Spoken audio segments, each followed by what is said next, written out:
लखनऊ से जहां दानिश वली खोलेंगे इंडिया गठबंधन में मायावती के दरवाजे। जी हां, राहुल गांधी और अखिलेश यादव के संकेत पर अटकलें तेज हो गई है। बीएसपी सांसद दानिश वली पर विपक्ष का सुर एक देखने को मिल रहा है, तो बीजेपी सांसद रमेश विदुड़ी के विवादित बयान पर बीजेपी घिरी हुई है। तो दानिश को गले लगाकर राहुल गांधी ने बड़ा संकेत दे दिया है। तो दानिश वली 2019 में बसपा सपा गठबंधन में चुनाव जीते थे और अखिलेश यादव और यूपी कांग्रेस के कई नेता बसपा में गठबंधन करना चाहते हैं। तो अब देखना होगा कि आईएनडीआई गठबंधन में मायावती की एंट्री होती है या नहीं, लेकिन अटकलों का जो बाजार है वो गर्म हो गया है। सियासी बाजार गर्म होता हुआ नजर आ रहा है, तमाम चर्चाएं हो रही है और आईएनडीआई गठबंधन में मायावती की एंट्री को लेकर अब सियासी अटकलें भी तेज हो गई है। तो बीएसपी सांसद दानिश वली पर विपक्ष का सुर एक देखने को मिल रहा है, तो बीजेपी सांसद रमेश विदुड़ी की विवादित टिप्पणी पर बीजेपी घिरी हुई है। तो दानिश को गले लगाकर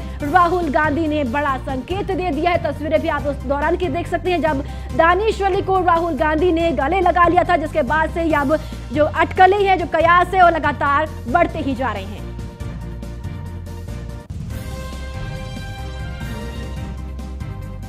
और इसी खबर पर ज्यादा जानकारी के साथ संदीप मिश्रा मेरे सहयोगी ज्यादा जानकारी के साथ जुड़ चुके हैं। संदीप, दानिश वली को लेकर और मायावती के आईएनडीआई गठबंधन में एंट्री को लेकर जो सियासी जो बाजार है वहां पर गर्मी होती हुई नजर आ रही है। अटकलें और कयासों का बाजार तेज हो गया है। देखिए, निश्चित तौर पे जिस तरीके से दानिश अली की अगर हम बात करते हैं, दानिश अली के घर जाना, राहुल गांधी का, इसके बाद से अखिलेश यादव का ये बात बोलना है कि 2019 में बसपा संगठन के साथ में सांसद बने थे। तो इससे अब साफ हो गया है कि अटकलें तेज हो गई हैं कि क्या बसपा सुप्रीमो मायावती इंडिया के गठबंधन में शामिल होंगी, यानी कि साफ इस तर्ज पे कि क्या अब दानिश अली इसका रास्ता खोलते नजर आएंगे या फिर क्या गठबंधन में बसपा सुप्रीमो मायावती अलग ही रहेंगी। तो इन सारी अटकलों को करके अब कयास जो है तेज हो गए हैं, यानी कि लोगों की अब ये मानने लगे हैं कि अब बसपा सुप्रीमो मायावती इंडिया गठबंधन में शामिल हो, यानी कि जो उनका अपना वोट बैंक है, दलित वोट बैंक है, उस वोट बैंक का इंडिया गठबंधन को कहीं ना कहीं इसको एक सफलता मिले। तो यानी कि साफ है कि जिस तरीके से अब राहुल गांधी का दानिश अली से मिलना, फिर उसके बाद से अखिलेश यादव का तंज कसना सरकार पर, तो निश्चित तौर पर बहुत सी ऐसी चीजें हैं जो रास्ते साफ नजर आते नजर आ रहे हैं।